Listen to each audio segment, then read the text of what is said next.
going on, YouTube? It's Bondo, James Bondo, and we're gonna change some taillights today.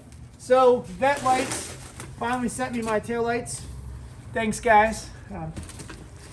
We're gonna change these. So it's really simple. These only have one bolt up here on all of them. Normally these are a T15. I changed them over and went to the hardware store to Phillips. So that's what we're gonna do.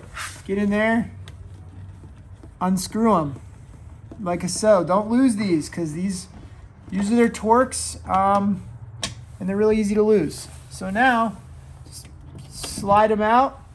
They've got two little tabs down here, and basically you just kind of angle them, pull them out, and then you want to angle them and put them in that way. So that way you don't scratch the paint. These connectors like to break really easily. I broke the actual piece that holds them together, but they're pretty snug. So you don't even really have to worry about them like breaking because they're snug.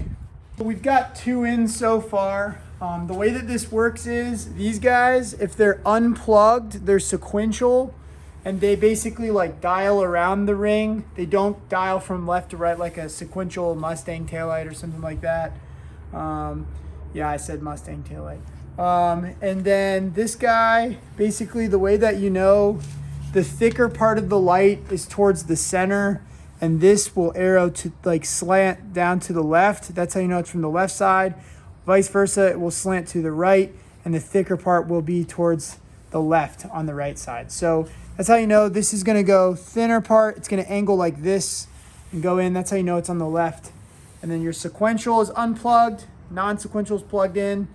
And then these clips are pretty sturdy. Like I said, in here, if I can find it, I broke a lot of the clips that clip this in, but these guys are pretty snug. They're real tight fitting, so you can just kind of hold them, push it in, and they're really not going anywhere. So you don't have to worry about the clip retainer or anything. Another thing to think about is there's these little metal pieces that the screws bolt into or thread into. These will slide back because these are very snug fitting. They like to hit on these boxes, so you're gonna have to kind of make sure that they don't hit. You're gonna have to kind of flex it in. Like I said, they're snug fitting lights. And you kind of have to force it in there and make sure that piece doesn't slide back too far. Alrighty, so they're all installed. Here's what they look like. Super bright, super nice, super nice. So it's a simple job.